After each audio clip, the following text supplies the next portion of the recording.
people new to the world have this kind of, I'm going to do it all. It's going to be great. I want this and I want this and I want that.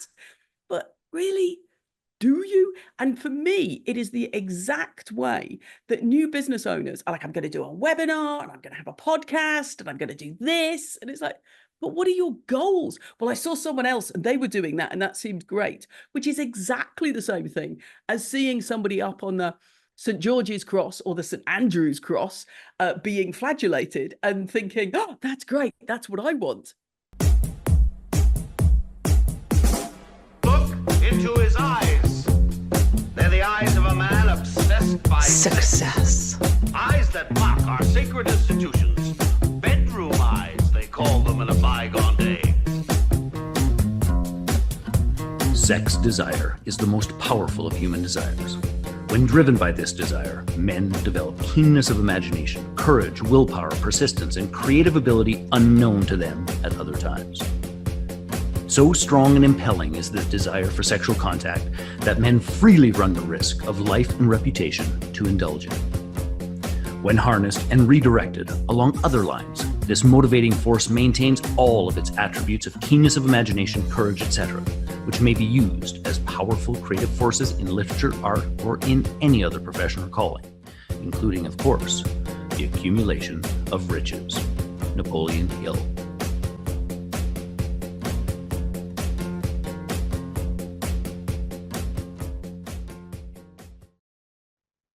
Hey there, peeps. Welcome to the Little Blue Pill for Business podcast, where it's all about getting it up and keeping it up. Of course, we're talking about revenue and profits, but we all know that it's about the 6 inches between your ears. So I interview some of the hottest people in the industry or blowing and going, help you get in on some action. So if you like a little tongue in cheek and not just physically, you are in the right place. Today, we are jumping in bed with my most amazing guest, Liz Scully, the evil coach. Thank you, Liz, for being here with us today. Oh, thank you very much. What an exciting intro. Very excited. Hey, we're all titillated. I love that word. So, Liz, give us a highlight of who you are and what you do for business. Well, I'm a business strategist and I have 2 businesses. And in my evil coach persona, it is a way to teach strategy, but interesting, because I don't know if you have ever read a strategy book, but they are dry as dust, most of them, like so dull. So it's strategy, but fun. And what makes it fun is I use, this is such a ridiculous concept for business. I use the metaphor of BDSM kink to explain strategy, because I'm a member of the BDSM community, but also, weirdly, new business owners are remarkably similar to newbies within the kink world. And that's what I spend my time doing, because I believe like there's nothing actually salacious other than giggling goes on during the course. But I think if we're laughing, and particularly if there's just a little bit of smut involved, we actually pay a lot more attention. We remember stuff better. And also, frankly, who doesn't like smut? Right. It does remind me, I was going to do a voiceover once for a business strategy book. Even I can't make this sexy. This is really hard to do. And I'm not sure we're hitting the same notes that the author wanted to hit on those. So maybe if there's another opportunity out there, we'll try it again. But I totally agree that one, business does not have to be boring. And we all hate going into those meetings or those training courses where we're like, oh God, kill me now. Like, do I have to? And you don't want to figure out how this applies to your business, because you're like, I don't want dust storms in my business. I don't want to be bored out of my mind. I don't want my clients bored out of their minds. How does this all translate to it? So I appreciate wholeheartedly that you're bringing some fun into this whole world of strategy. So talk to me about how is there any parallel that you see, the parallel that you were mentioning of the newbies? How does that give us a visual on how that translates, and especially if somebody's not familiar with the BDSM world?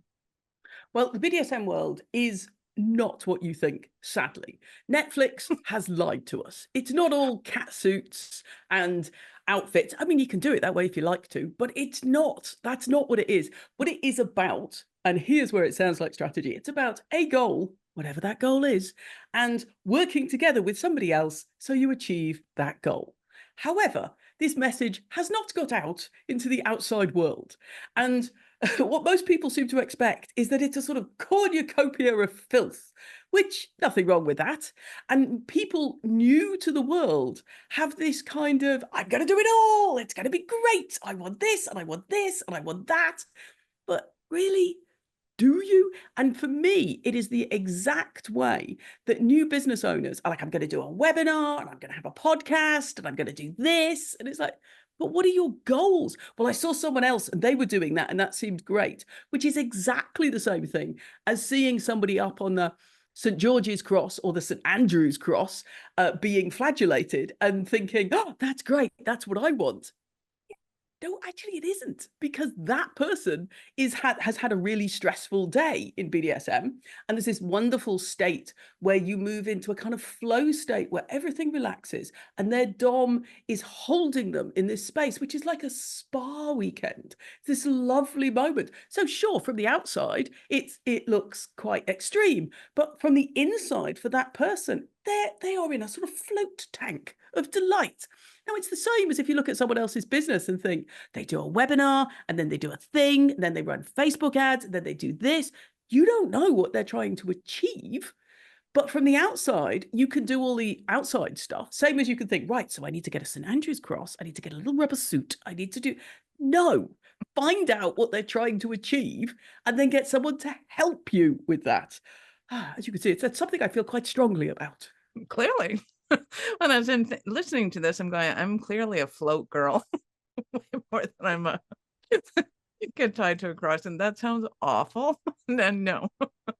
Floating, on the other hand, in complete, what do they call it? When there's nothingness, no feelings, no lack of censorship, everything. Yes, isolation. Oh, it just sounds dreadful to me. Yeah, it sounds like some kind of torture.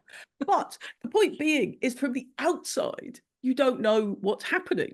And exactly. When you work with someone, you can get exactly the results you want. So again, this is not something I'd ever thought till it suddenly occurred to me. The relationship between a coachee and a coach is remarkably similar to a subby and a dom. And I'm like, oh, that's strange, but weirdly true. And I kept testing it with other people. And they're like, yeah, no, that's totally a thing. And thus we have Evil Coach. I love it. Well, and not everybody makes a good dom. Oh, so no. Likewise, in business, not everybody makes a good business coach. So what particular skill set do you bring to the table?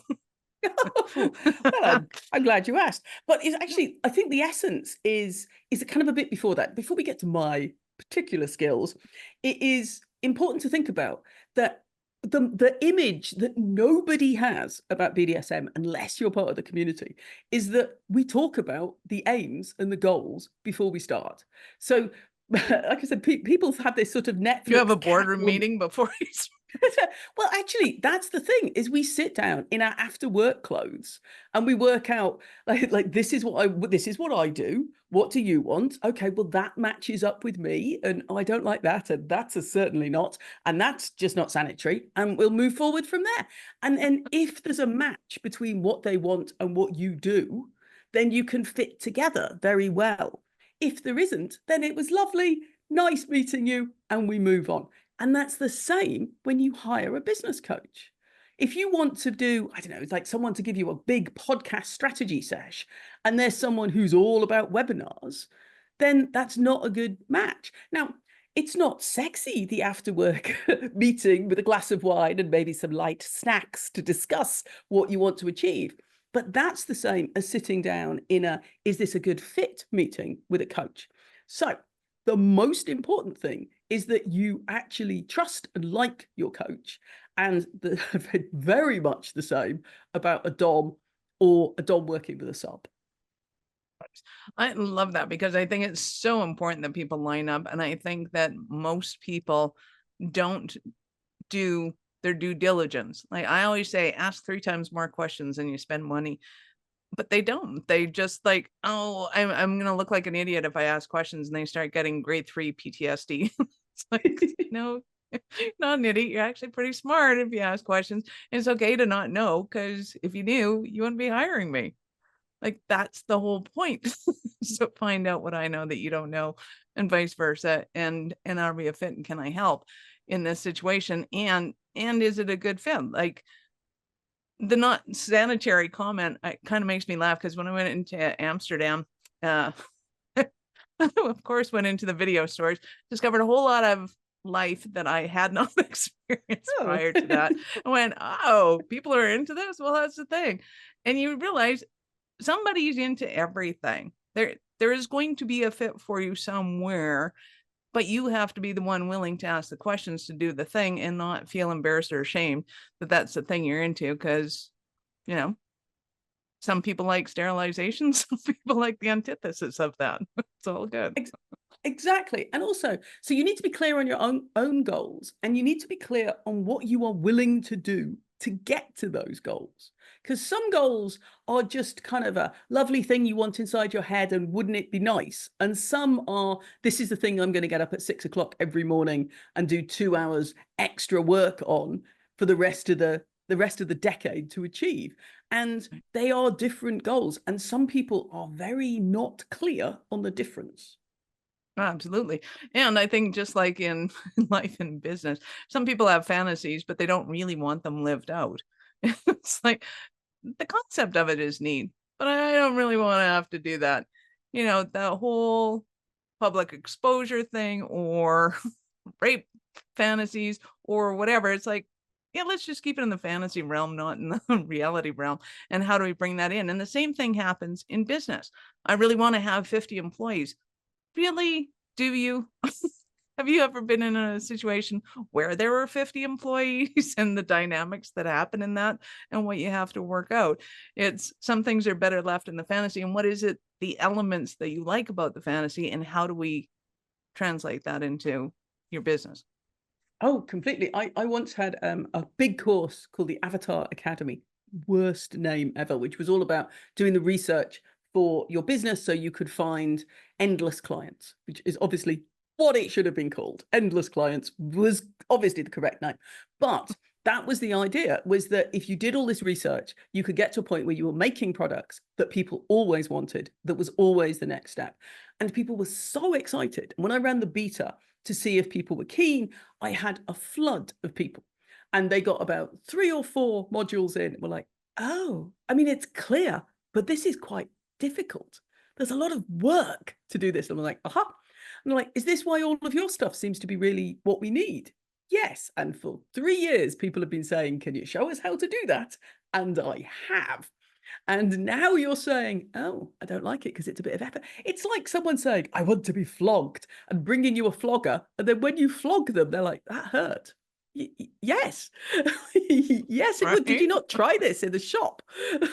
No, they didn't. And usually because they were embarrassed to try it, and thought somebody might be watching them and going, I don't want to do that. And the oddity is, just like going into a sex shop and going, hey, can I touch this? Can I use it? What is this? What is this for? And to be able to do that in business too, and go, hey, what do you know about marketing? What do you know about digital marketing? What do you know about strategy? What do you know about systems? What do you know about operations? What do you know about? And because some of these things look way more fun on the outside, right? Like, oh, let's do a course. No, let's not. Why would you want to do that to yourself? Because I just need a landing page. No, you don't. That's not what you need.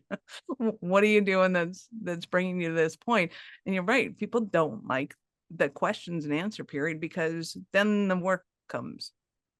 Well, and also it's just not sexy. The conversation, are we a good fit, and where do you want to achieve, and can I help you get there, are very dull, but they're vitally important. If you don't do that, you'll end up rolling your eyes whilst your business coach is trying to tell you stuff, or watching someone advance on you with a cheese grater thinking, I am well out of my depth here. It's just for your pedicure. The guy's going, no, it's not. No, don't care. Thing's not coming near me. That and hot wax. Guys do not like cheese graters or hot wax. But you say that with absolute confidence. I'm asking no questions, but I'm thinking them. Exactly. That is awesome. So when somebody's working with you, what's the process? How do they get involved with you? How do they start that dynamics and then carry on from there? Well, the Evil Coach is a strategy course. It's not always open, but it is. When it is, it works like this. So again, it's not salacious, much as I would like it to be salacious. But I think some of the FAQs involve things I never thought I would have to write. Like, can I wear special clothes to the coaching session? No. No, you most definitely can't. So it's based on the fact that we need to be giggling to be building this strategy and to learn stuff. And what I learned from the first couple of times I ran it was that when we're in the kind of improv stage, when I ask people to look at a particularly foolish goal and to achieve that, like how would you get a giraffe to the moon, or how would you play tiddlywinks with Arnold Schwarzenegger, like something foolish and not particularly sensible. People have no problem building a very sensible strategy around that. Everyone could do that. Everything was great. And it was just really clear that this was possible. As soon as I said, right, well, now you've got your giraffe to the moon, how would you put it on a podcast? People were like, oh, well, you mean like me on a podcast? And they would seize up like an old dried thing. And it was like, oh. So I love that moment where people are in flow and they're really open to the whole ridiculous idea of it. And I love keeping people at that. So take a silly idea and do something very sensible to it. Much as in the kink world, you might go, so what's your wildest fantasy? Good Lord, that is a very wild fantasy. What if we just stepped down from that a little bit? But let's go with the wild fantasy for now, because before we have actually got any of those implements out, we can sort of run through it as a thought experiment. And that can be exciting and interesting and very funny. And that's the essence of what I do it's a very short program. It's 5 days and 5 sessions over 5 days. So it's a couple of hours. And at the end of it, you have this lovely, clear plan. So basically, I trick people into creating a beautiful strategy by giggling.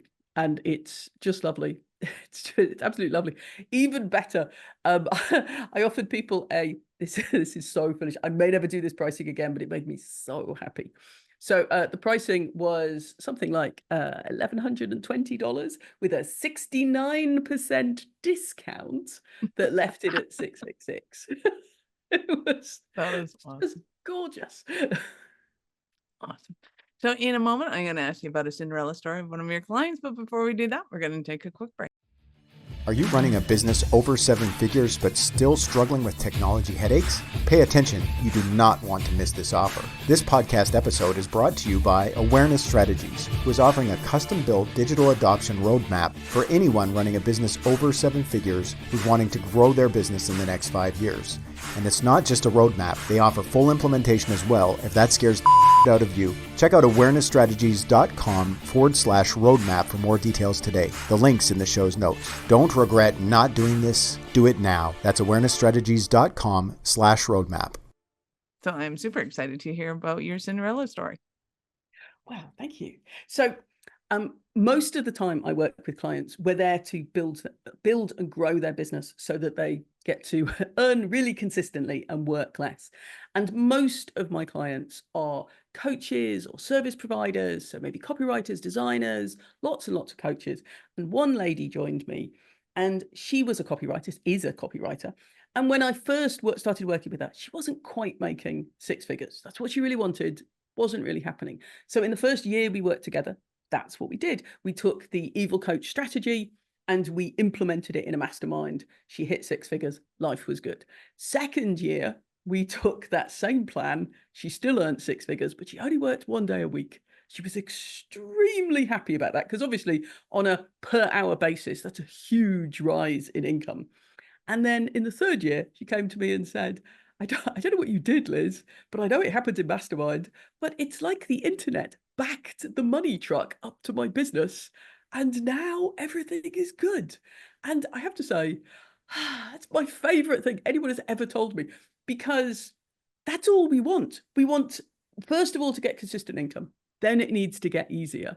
And then we just need to scale it from there. How nice. Nice. I love it. I love it. I love it. So when you're working with people, is it primarily to make more money or to get over a certain fiscal line, or what does that look like? Yes, I think initially when people start working with me, they would like to go from 150 to about 300K. And I think who can blame them? If you're not doing that, that's a very nice thing to do. But they stay with me because they get to work less. They get to do all of those things whilst having a better life, because the delightful thing about systems, as you know yourself, is that you don't have to do everything yourself. I was sick a few years ago, and I went blind for a couple of years. And frankly, my business grew while I was working 2 hours a day. Now, that doesn't happen to begin with, obviously, but it was lovely. It was just delightful, frankly. And that's what I help my clients do. Not get sick, Never obviously. heard somebody go, I'm so glad I went blind. That was awesome. I kind of got my eyesight back, though. That's the exciting thing. Get better.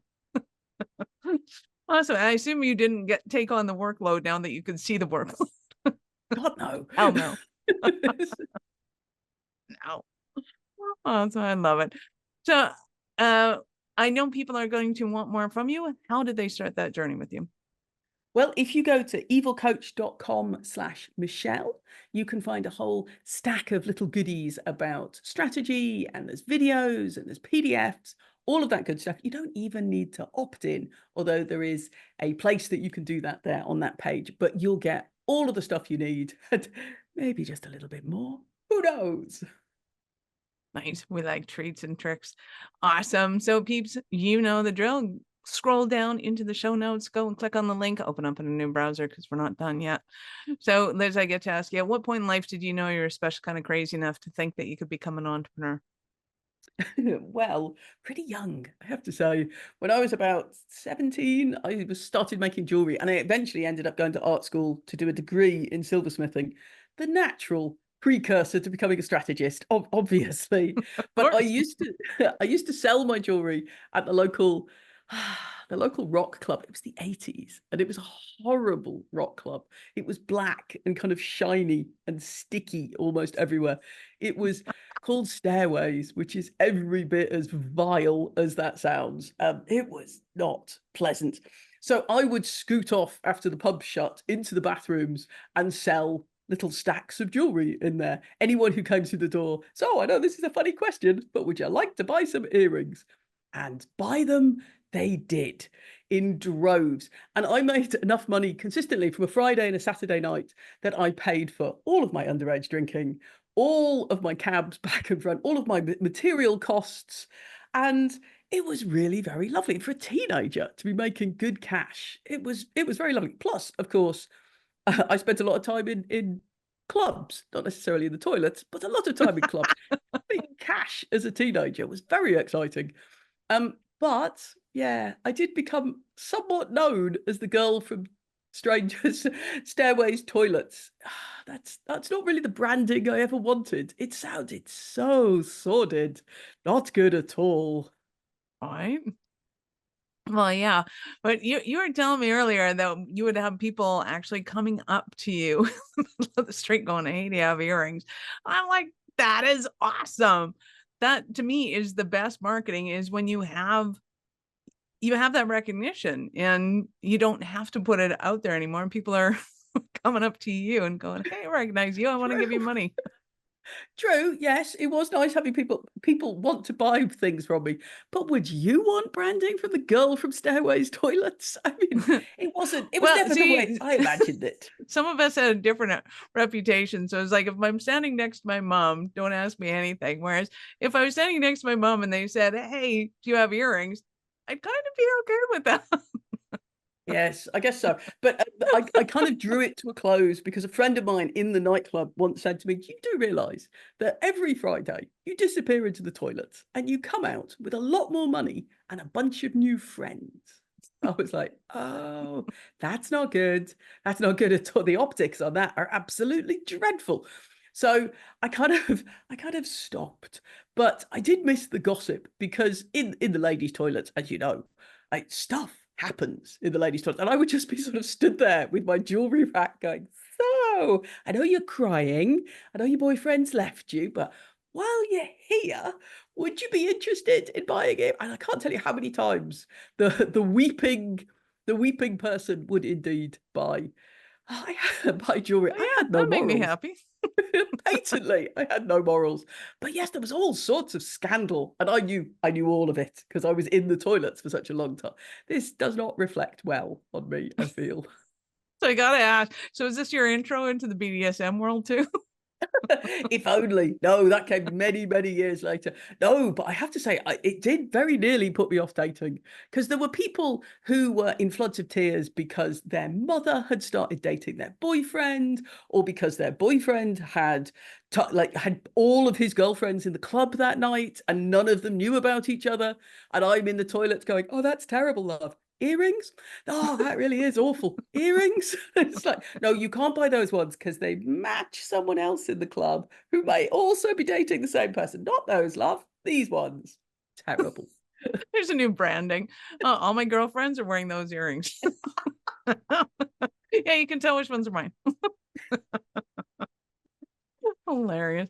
Oh my God. I could talk to you for hours on end, but I won't, because I value your time and I appreciate it immensely. I do know how valuable it is. So any last words for our peeps? Just, be very clear about your goals, both in your sex life and in your strategy. Very important. Do not confuse those two. Awesome. I love it. Thank you again for your time. I appreciate it. And I know how valuable it is. Thank you. Peeps, this is Michelle Nedelec. Thank you for being here with us today. And of course, this is Michelle Nedelec, your mistress in business.